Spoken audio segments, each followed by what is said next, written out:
Good Tuesday morning to you. Welcome on into Morning JOX. JOX 94.5. Damian Mitchell alongside Molly Robinson. Yes, filling in. I'm back, baby. Yes, ma'am. Yes, ma'am. Welcome back. It's happy Tuesday to you. Happy Tuesday. It's another Tuesday. I'm back. I was here Exactly. last Tuesday as well. That's what I'm talking about. We are here. Molly in for Conrad. For the next couple of days, we're going to have some fun this morning. A lot of action over the weekend. We had some action last night in football. We've got some Heisman Trophy finalists announced. We've got the transfer portal. There's just so much now that we're getting into the nitty-gritty of the offseason, but the postseason play in college football. But we did have action last night in the NFL. If you stayed up and watched the game, if you haven't seen the Dallas Cowboys play, they're 5-7 going into the ball game. Mm-hmm. And they find different ways to just blow it. They find different ways to blow it. Last night, if you watched all the way up into the fourth quarter, special teams came into play. There's a reason why there are three phases to the football game. That's right. The Dallas Cowboys get the Cincinnati Bengals, I think it was like 4th and 16, I believe, because they had sacked Joe Burrow on third down. And you're thinking, okay, if they punch you the ball, it's under 2 minutes left. You get the ball, you got the last drive to pretty much seal the win, get a field goal, you ended up, winning the ball game because it's tied 20-20 at this time. So 4th and 16, there's a block punt. And anybody that has played football, if you block a punt and it goes over the line of scrimmage, it essentially is just a short punt. Just get out the way, go to the sideline, and the kicking team will down it, and you go from there. Well, that didn't happen for the Dallas Cowboys. They had a player that tried to scoop it up, and it ends up touching them. And the Cincinnati Bengals recover the ensuing block punt. And 2 plays later, Joe Burrow, which he has done many times this season, found Jamar Chase for a 40-yard touchdown, and it sealed the deal. The Dallas Cowboys end up getting on the last drive, but they didn't do anything, go 4 and out. And the Cincinnati Bengals end up taking the ball game 27-20. So here's the stats for Joe Burrow. If there's a silver lining of, I know the Cincinnati Bengals are 5-8, it ain't because of what Joe Burrow has done. No, this is not. This is stat line from last night. 33 of 44, 369 yards, 3 touchdowns, did have an interception, was sacked twice. And Jamar Chase, you want to talk about the dynamic duo, something they've been doing ever since they've been in Baton Rouge together in 2019, winning the national titles. Jamar Chase had 14 catches, 177 yards, 2 touchdowns on 18 targets. That's right. So when I tell you that as a former receiver and everybody's like, oh man, there's only one ball. There's only so many times a player can touch it. If you target somebody 18 times, there's an intent. Oh, absolutely. There's an intent. Absolutely. And what I love too is last night, Jamar Chase, this was his 4th Monday Night Football game in a row that he had 100+ receiving yards. And he joins Randy Moss, Devontae Adams, and Cooper Kupp. That's elite company. That is elite company. Because he's one of 4 now that have over 100+ receiving yards in 4 Monday Night Football games. So he lives for Monday nights. He does. Carrie Underwood told live us for Monday night. That's what I'm saying. Carrie Underwood told us on NBC that we'll be waiting all day for Sunday night, but I guess Jamar Chase. I wait for Monday too. Yeah. I will say it didn't top last week's Monday night game. And I was even thinking about it last night. Like, Bengals and Cowboys, no offense, but like this isn't James. This isn't what we got the week before. Yeah, right. And I think, for the Dallas Cowboys, we know how, Dak Prescott's injury changed everything for that season, for that team, for that organization. But they're 5-8, and I mean they're shoved down our throats, and because they're quote unquote America's team, but they're really not. It's just kind of they haven't had really great success with, I guess you say, consistency since the 90s, and everybody continues to hold on to that. But no, this team is just not. They're not that good. They're not that good, and they're sitting in the NFC East where the Washington Commanders, the Philadelphia Eagles are sitting at the top of those. Top of the division. You're kind of in the same boat with the New York Giants, who they benched Daniel Jones, a couple weeks ago. So you kind of find yourself in that situation. But Rico Dowdle for the running back for the Dallas Cowboys, 18 carries, 131 yards. If you played against him in fantasy, he sealed your fate in one of my leagues. So congratulations. I hope you hope you enjoy the playoffs. It's been brutal. It's been brutal for me too this whole season. Yeah. Out of the when you draft leagues, Christian McCaffrey, yeah. Out of the 9 leagues I'm in the playoffs in 2. Can't believe you're in 9. I shouldn't have been. After the way I played, I shouldn't have been in 9. I was only in 2 this year, and I made the playoffs in 1. You don't love the game like that. You don't love the game like I do. Well, see, last year I was in like 5. Exactly. And then this year that's child's play. Yeah. 9, it's week to week, you're just looking at different players like, oh, yeah, he can go off. He shouldn't go off. Oh, yeah, I got him on my team. So you know what? I'll take him this week. No, I have a problem. You're a good GM. I appreciate it. I appreciate it. Hey, 2 out of 9, it's not that bad. No. Could be 0. Yeah, it could be worse. It could be 0. So the NFL action last night, the Cincinnati Bengals knock off the Dallas Cowboys 27-20. Also during Sunday Night Countdown, right before kickoff, we got a chance to see who the Heisman finalists will be in college football. No surprise, 2 names for sure. Ashton Jeanty, the running back from Boise State. Colorado's Travis Hunter, DB, wide receiver, All-American, all everything. He's also He's also one of the Heisman finalists. And 2 quarterbacks. The quarterback for Miami, one Cam Ward, and Dylan Gabriel, the quarterback for the Oregon Ducks. And when I said earlier this season, that's kind of one of my bold predictions, I had Dylan Gabriel as the Heisman Trophy winner. I've been a big Dylan Gabriel guy, even when he was at UCF. Because, I think he's a good quarterback too. Yeah, and it's just because he's bounced around a good bit. And he's been consistent everywhere he's gone. He's put up numbers. But also I thought that if Oregon was to achieve the successes that they wanted to, it would be off the back of what Dylan Gabriel produces week in and week out. And when I look at this Heisman Trophy, I've come to grips with, if Cam Ward had Miami undefeated, I think it would be head and shoulders him. And I think he's the best quarterback in college football right now. I would agree with that. But I don't think he's the best player in college football right now. And I think there's a two-headed race right here. There's 2 guys that have a leg up. That's Ashton Jeanty and Travis Hunter. And in their defense too, it's been them all season long. Right. And Ashton Jeanty came out the gate with 8 touchdowns or 6 touchdowns in his first game. He's putting up like stupid numbers. He's on track to beat Barry Sanders, his record. If, a lot of it will depend on the playoff and how many more games he has, but there is a chance there. And I've been going back and forth with Ashton Jeanty and Travis Hunter because Me too. The Heisman Trophy is awarded to the best player. Now, you can look over the past, decade or so, it's kind of just gone to the best quarterback on the best team. But I think this year, outside of Devontae Smith, but I think for this season, I think Ashton Jeanty is the best running back. Okay. I think he's the best running back in college football. I think Travis Hunter is the best overall football player in college football. And people want to say, oh, well, he's going both ways. If he were to focus at playing strictly receiver, he would be a top 5 receiver in college football. He's focused on being the best defensive back and is arguably the best defensive back in college football. And I think if you combine both of those, that's what makes you a great football player, because he's not just taking a couple plays here and being a receiver. He's going on drives. He's playing over 100 snaps game after game after game. And it's the wear and tear. I think if you've watched Travis Hunter play, when he's on the football field. Absolutely. The same with Ashton Jeanty. Okay, the defense can know number 2 is getting the ball and still cannot stop him. It's very similar to Derrick Henry, his Heisman Trophy year of, we can line up all 11 in the box and still not stop him. Right. Which is tough to do, but it's, okay, Ashton Jeanty, he has, upwards of 25 to 30 to almost 40 carries a game. And that wear and tear kind of weighs on you. But what he does when he gets the ball in his hands is spectacular. No offense to, Cam Ward and Dylan Gabriel. It's not a quarterback year. It's not a quarterback. Exactly. And when you look at just the landscape of college football, even in the SEC, and I came away, looking at some stats that, Carson Beck led the SEC in passing touchdowns this year. Jackson Dart led the league in passing yards. But it wasn't these, quote unquote, Heisman Trophy numbers. Like, no. I think Jackson Dart has a shade over 3,900. Only 24 passing touchdowns, which is kind of a down year with a Lane Kiffin type offense. And I looked at the grand scheme of it all. For the longest of times, Cam Ward was the main guy.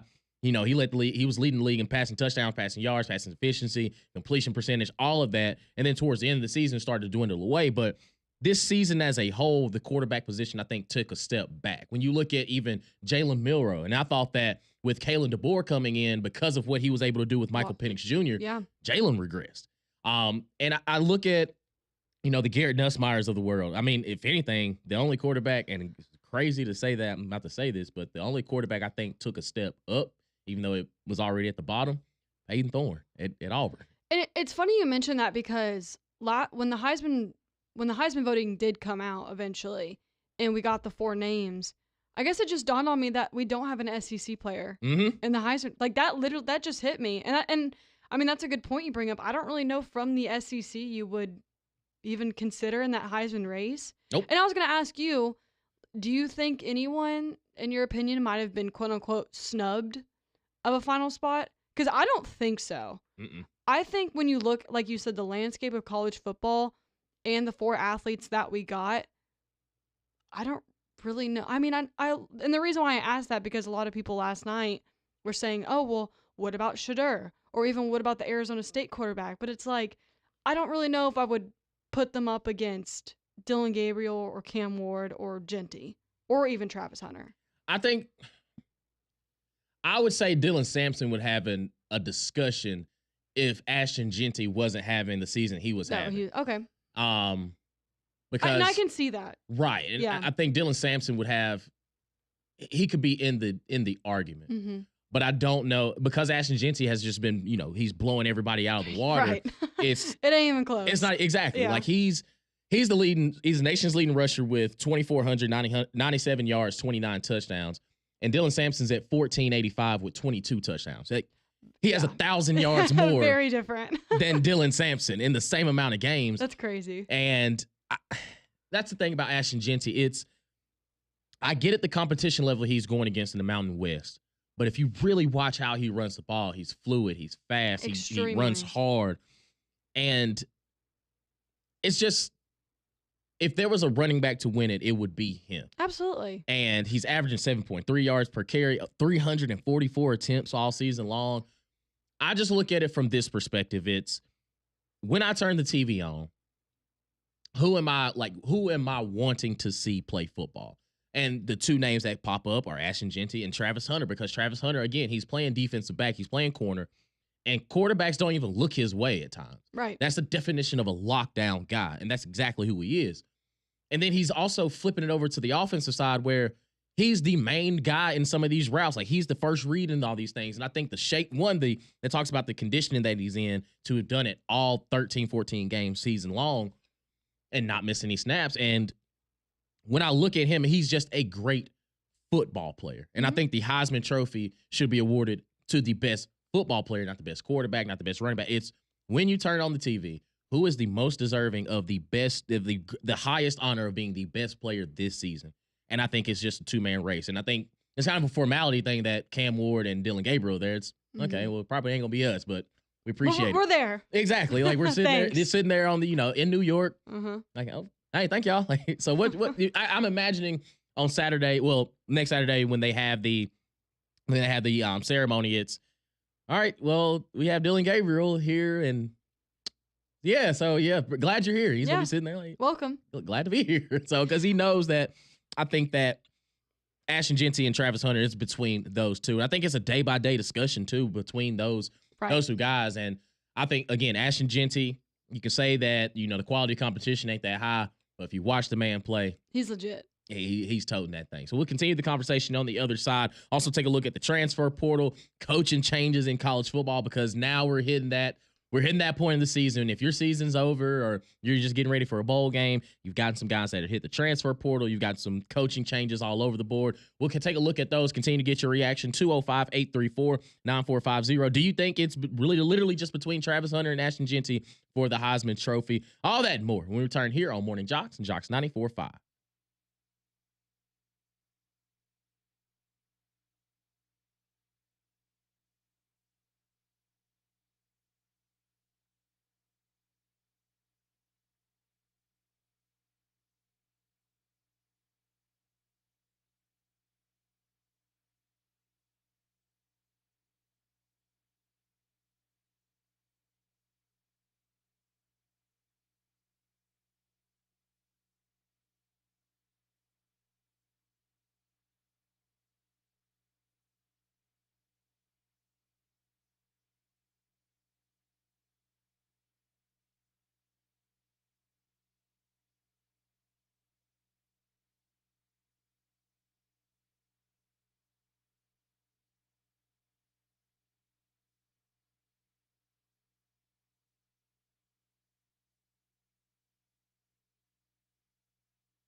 6:18 here on Morning JOX, JOX 94.5.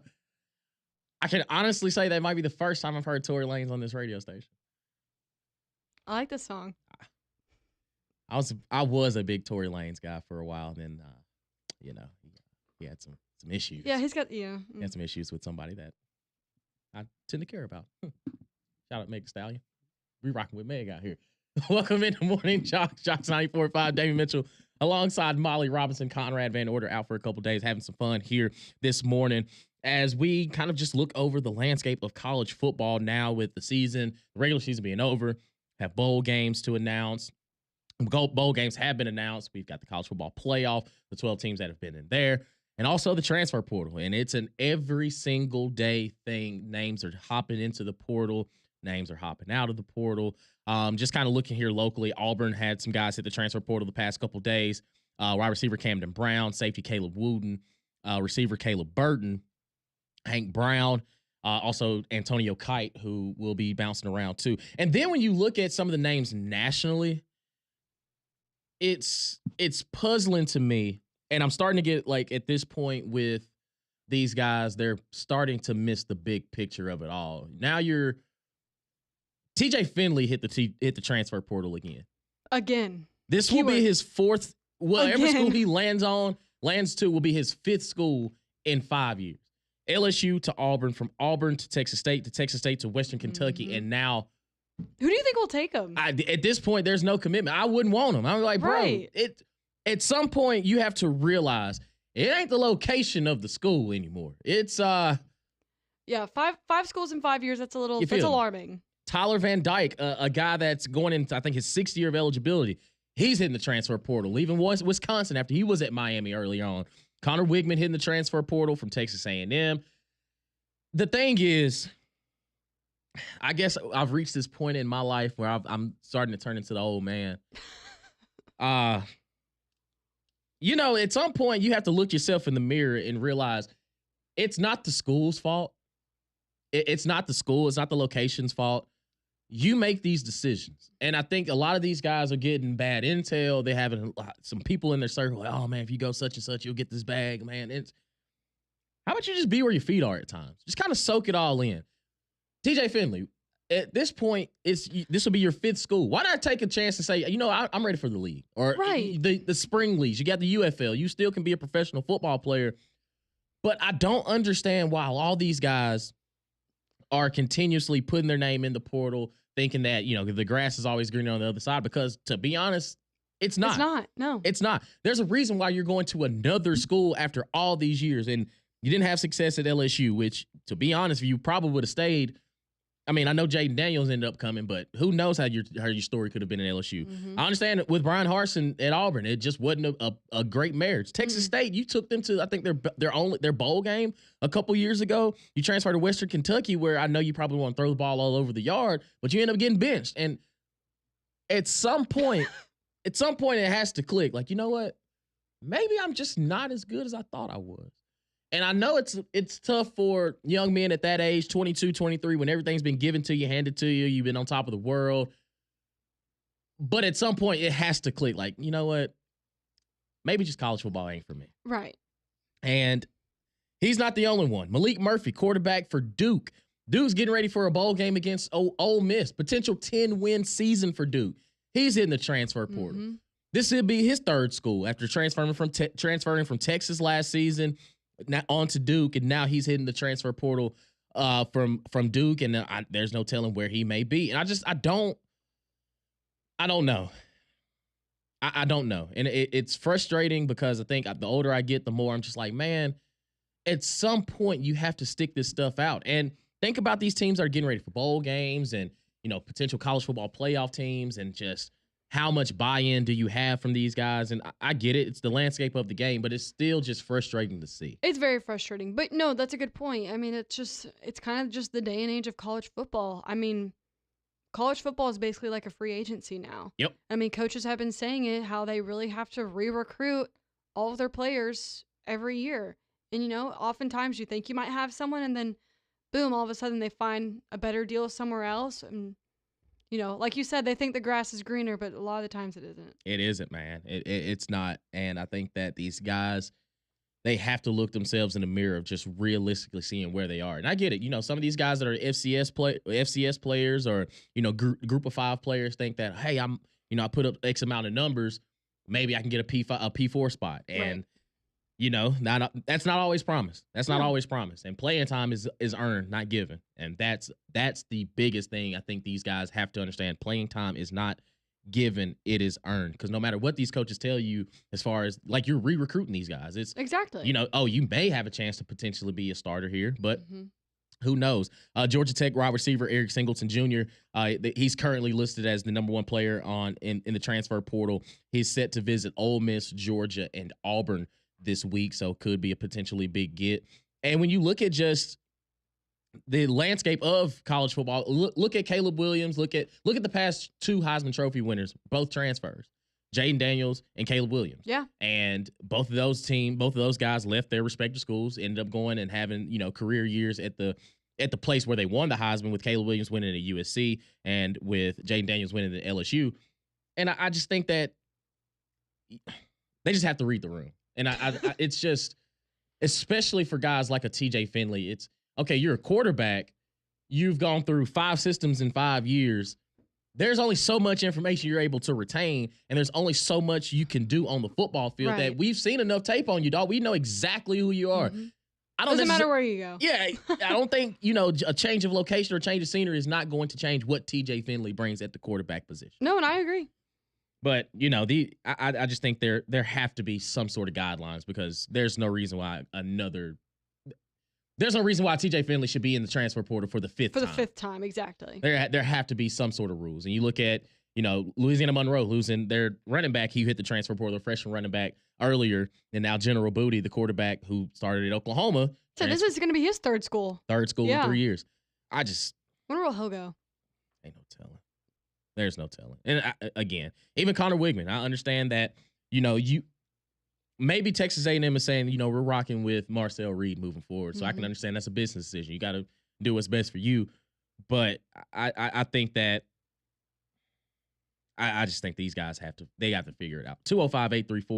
205-834-9450. Your text message, your calls are always welcome. Nick from North Birmingham, he texts in. He says, I think there needs to be restrictions. There needs to be transfer portal restriction. You can transfer up to twice, but after the second time, you have to get an NCAA approval to approve to deny for multiple transfers after that second time. And it has to be a great reason. Example, medical, injury, and things like that. I don't hate that. I do as well. Somebody else texted in, a freaking transfer portal might be due to academics. Psh, grades? You think grades have something? Have you not seen these college football players? Have you not seen these guys? Have you not listened to these guys talk? Like, they ain't playing school. Cardale Jones said it best. We ain't come here to play school. We came here to play ball. And that's exactly what they're doing.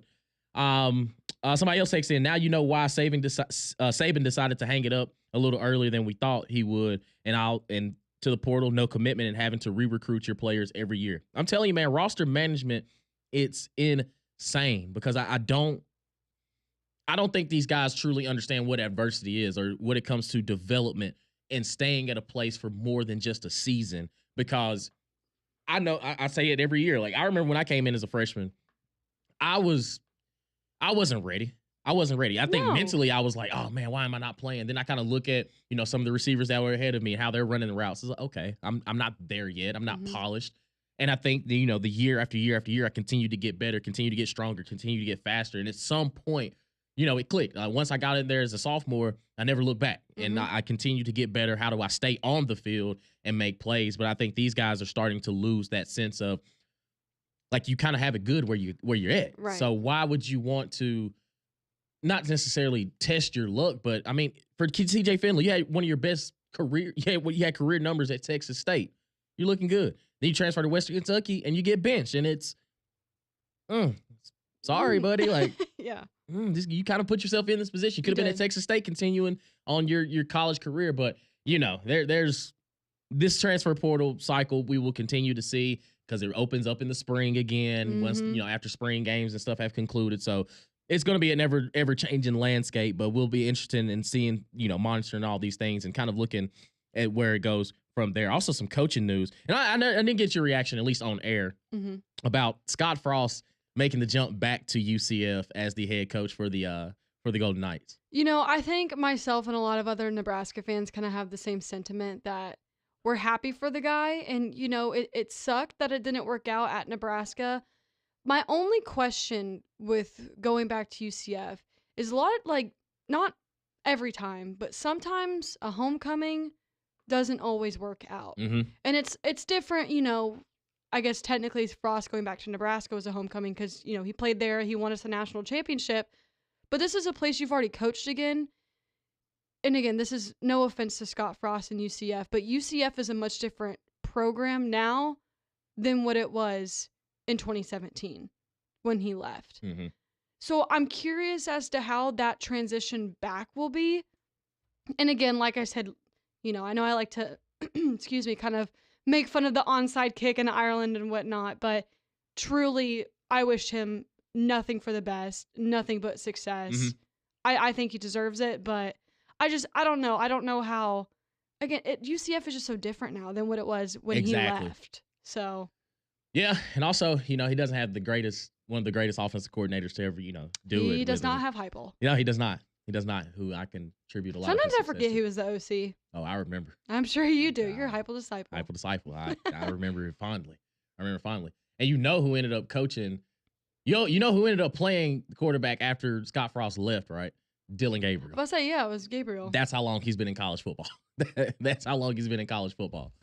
Because he ended up because it was Mackenzie Milton and then UCF, then Dylan Gabriel came in the last couple of years. He played 1 year under Gus Malzahn, transferred to Oklahoma, then from Oklahoma to Oregon. So me and Dylan Gabriel were the same age. We were born in the same year. Lord have mercy. And you're already in year 2 in your career. No, I'm a couple months older than him, but we were born in the same year. See, it's actually almost his birthday. December 28th is his birthday. And he'll be what, 25, 24? 24.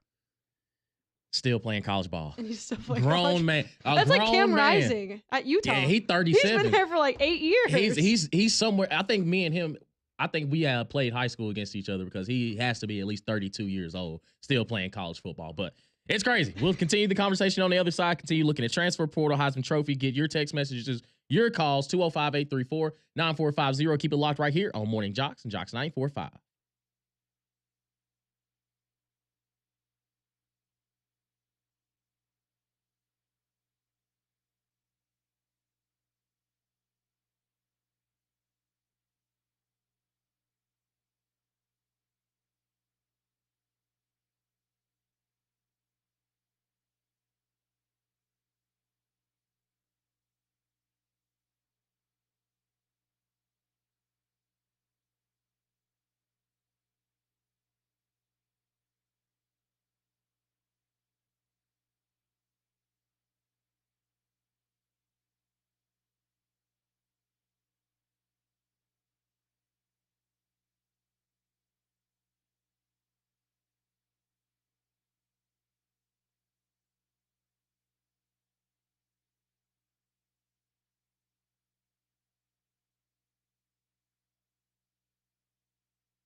6:35 here on Morning JOX. JOX 94.5, Damian Mitchell alongside Molly Robinson. Trying to make sense of why these guys are hitting the transfer portal, and it's steadily active. And a surprising name that we got yesterday about one quarterback that's interested in coming to a school here in state. On 3 predicts that former Stanford quarterback Ashton Daniels. I saw that. Is a lot to go to Auburn, and you've watched him play. And see, that's how I feel about Miller Moss, him projected to go to Auburn as well. Or Auburn being one of his schools that they're crystal balling or whatever. However that works. Damien doesn't like that. At all. I don't either. At all. But I've kind of felt the same way about Miller Moss. He's probably educated, so we won't have to worry about him getting into the school part of things, but Valid. I just think if just go back and watch Stanford and Ashton Daniels play, and you tell me if you are happy that he would potentially be your quarterback if you're an Auburn fan. I just think that's I just think it's puzzling, but who knows? Maybe a change of scenery can be nice. The same as Peyton Thorne. 205-834-9450. Let's go to the phone lines. Let's talk to our resident Auburn fan. Let's talk to Don this morning. What's happening, Don? Hey, good morning, guys. Hello, Miss Molly. Hey, Don. How are you, girl? Your Nebraska Cornhuskers are already talking to a lot of wide receivers for Nebraska about going to Nebraska. Yeah, we need them. Yeah, so do we. But let me tell y'all about the Stanford kid, Damian. I agree with you. He is not coming to be our number one quarterback. He is coming more than likely to be part of the backup, because you got to remember we just lost. We only got 2 quarterbacks left, so we're going to try to get 2 quarterbacks in the transport portal, my friend, besides having Deuce Knight and Walker White. I got you. And everything, but one Cole Pinkston told me on the Auburn Live show the other night that he thinks the quarterback that we're going after has not entered the portal yet. They're still going to have to play in either a bowl game or one of the playoff games. And the 2 rumors are these 2 guys. And this one is just a rumor now. I'm not saying he's coming, but have you heard some rumors about Sellers for South Carolina leaving because his offensive coordinator took the head coaching job at Appalachian State? I hadn't heard anything. But there's smoke about Auburn. But the main rumor that I'm hearing about Auburn is the quarterback for Clemson. Is it Cade Klubnik? Is that right? Klubnik. Yeah, he is looking at entering it and being a graduate transfer. And people have told me that he's already talking to Auburn. What would you think about one of those 2 guys? I'm not a big Cade Klubnik guy. I think he's Bo Nix when he was at Auburn. Okay, well, you know what? I would take a Bo Nix at Auburn now. I wouldn't want Peyton. No, I mean, I'm talking about Bo Nix when he was at Auburn, how he was inconsistent. No, hey, that'd be okay. I mean, look at 2019. Sweet Jesus, that's the it last, is at the floor.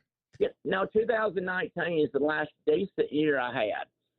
And I think FSU Dave's going to be happy, because it sounds like to me the Boston College quarterback Castellanos is going to go to FSU. He'd definitely be an improvement from DJU. That's true. Well, but anyway, guys, today's another big day at Social Taco. And Molly, I still would love for you to invite your parents to our Christmas party next Tuesday. Our Christmas party, everybody and all the listeners, and this is for everybody out there, is next Tuesday at Social Taco from 11 to 5. We're going to have a after the show party as well, guys. But everybody's invited. We'd love to have everybody out. And thank you, guys. Appreciate you all letting me always call in. Let's go to Bennett, who wants to talk some ball with us this morning. What's happening, Bennett? Long time no talk. Hey, guys. Whoa. Who is this?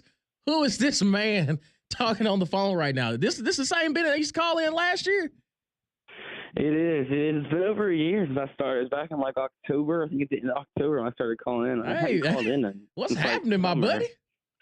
I don't know. I just kind of got hit by a wave. I guess my voice just keeps going down. I mean, it needs to stop or I'm not going to have a voice anymore. Hey, man, it's the growing up process, man. It's good to hear from you, brother. Yeah, I hadn't been able to call in a hot minute, but figured I'd call in today. I wanted to talk about the Heisman. See, I know a lot of people are back and forth between Ashton Genty and Travis Hunter, but for me, it's more. I think Travis Hunter is an easy answer because, like, Ashton Genty is definitely second for me. I don't think Dylan Gabriel and Cam Ward are close to number one on this, but I think you see Ashton Genty, he's a really good running back. I'm not discrediting that, but then also you see Travis Hunter, and you see when was the last time we saw a person who played both sides of the ball this well for this much time and was like you said earlier, if he was just a wide receiver, could legitimately be in the conversation for the best wide receiver, and same thing with defender. Like, we have not seen a player like that in a long time. And maybe he's not breaking any records on offense or defense. The only record he's breaking is most snaps.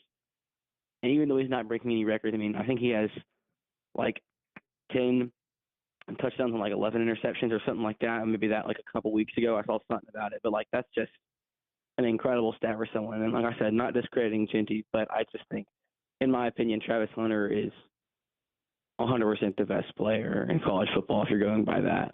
Hey, man, Bennett, it's good to hear from you, brother. We appreciate you as always, man. I love calling in. Absolutely, absolutely, man. You too. Yeah, and that's kind of how I look at it. If we're looking at the Heisman Trophy for what it is, it's the best player in college football. Right. I mean, because you look at Ashton Genty's numbers, it's not even close. Like, again, we're comparing the SEC's leading rusher, Dylan Sampson, who had 1,400.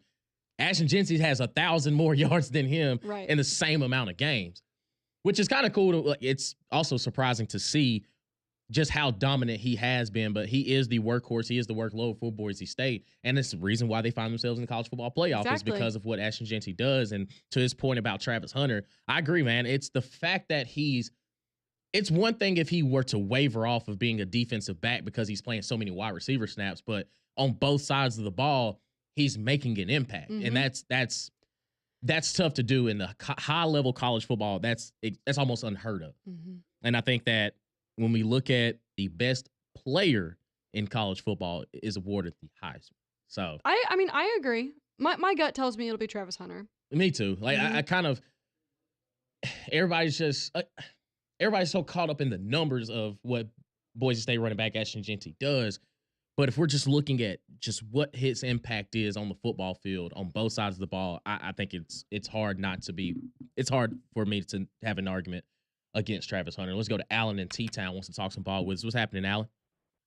Good morning, Mr. Damien. How are you, sir? Man, can't complain about a thing, brother.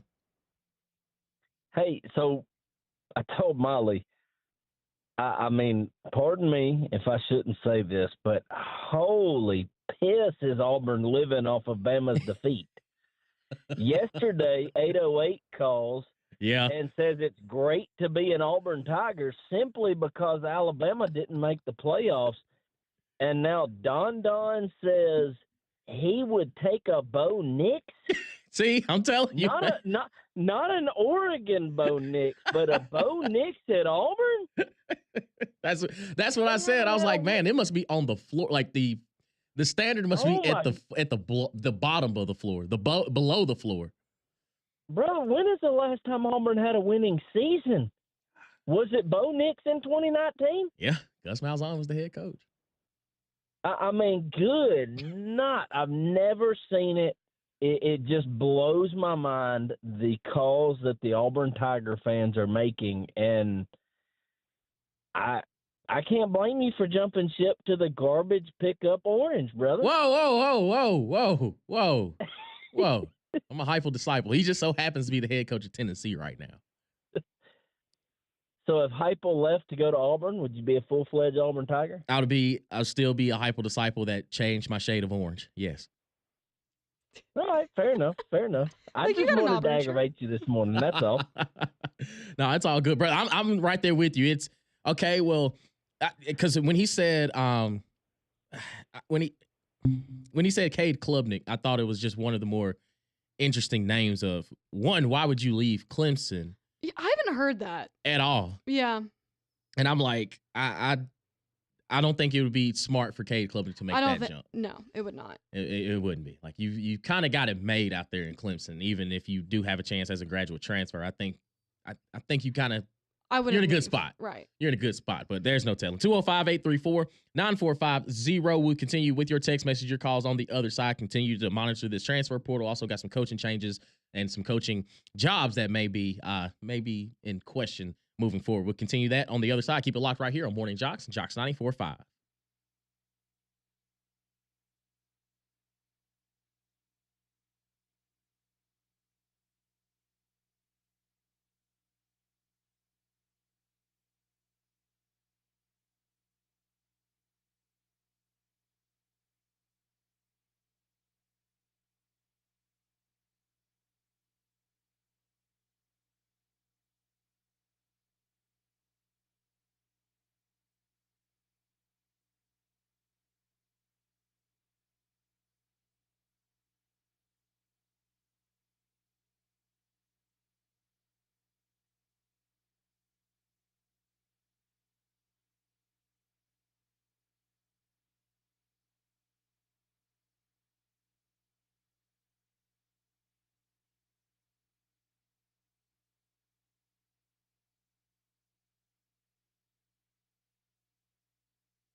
$6:49 here on Morning JOX, JOX 94.5. Damian Mitchell, Molly Robinson here with you for a few more moments as we get you set for McElroy and Kublik in the morning. Just discussing the transfer portal. We also have some coaching changes. If I know with some of the major teams and things that you hadn't got a chance to see, but Charles Huff, the Marshall head coach, is now accepting the head coaching position at Southern Miss. which is still puzzling to me because Marshall just won the conference. And now he's going to Southern Miss to try to revive that program. I find it puzzling. Maybe there's just a connection down here in the South. Do my eyes deceive me of what their record was this year? No, it's okay. Yeah, that's the record. I mean, to each their own. And I just find it so puzzling of just why would you take. Listen, I'm not into coaching. They get paid handsomely. He's willing. He's good to make any decision he wants to. Maybe Marshall just wasn't a fit for him, but I felt like he was getting that program where it needed to be, at least stable. And maybe he wants to take on another challenge there in Southern Miss. And I'm not sure. I think he was he in the final year of his contract? I think. Or either he wasn't offered an extension. Well, there you go. Maybe that's why. Probably. But who knows? To each their own. Exactly. But I do think Southern Miss is getting a good coach in Coach Huff. I mean, a guy that's coached the University of Alabama many years ago, and he's had success pretty much everywhere he's gone. But I don't know.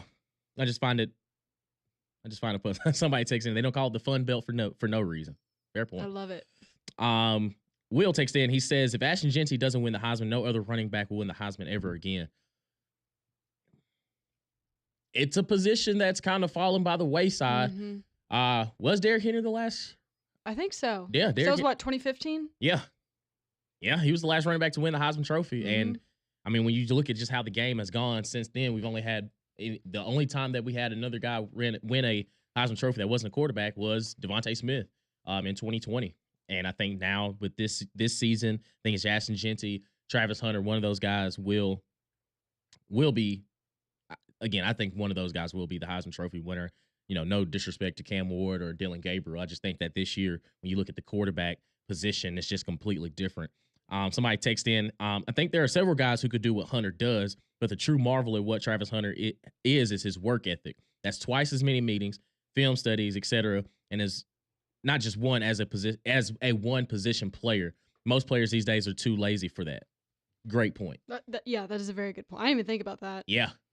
And he's got to be involved in every single part of the game plan on offense, every single part of the game plan on defense. And I think with him being a corner again, that it's one thing that people don't even look his way when they're throwing the ball. Quarterbacks don't even look his direction because of just how locked down he is at the cornerback position. And then on offense, with all the weapons that they have in Colorado's disposal, he's still able to lead that team in receiving yards, be one of the top 10 receivers in college football, on top of playing another position. I just think about it when I was playing.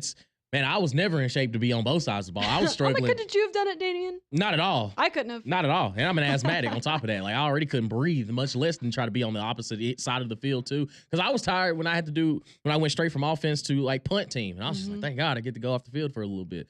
He's locking in. The only break he gets is on, punt return, punt team, and then flip it right back on the offensive side of the ball and get, and be an explosive playmaker on that side. I just think it's so unique. One, that he's doing it at such a high level on the biggest stage. Like, it's not like he's doing this at a G5 program or an FCS program.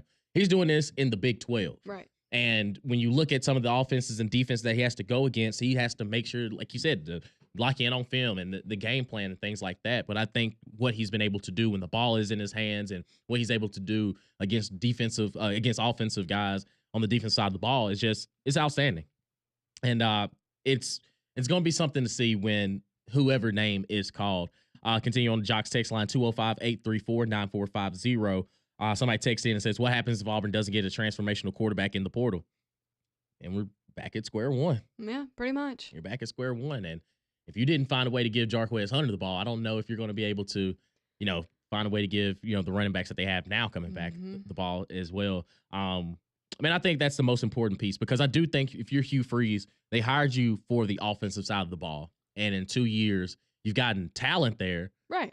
But it hasn't necessarily turned into the offensive production that we're used to, especially when he was at Ole Miss, when he was at Liberty. I mean, hell, he got Malik Willis drafted. I will. And as a Tennessee Titans fan, we kind of wasted his time because all he did was go to Green Bay and be the backup. And then in his first start, he ends up beating the Titans. Petty. I try not to live in the past, but it does. It does. Cody takes in and says plays per game shouldn't be a determining factor, and it's not even a stat.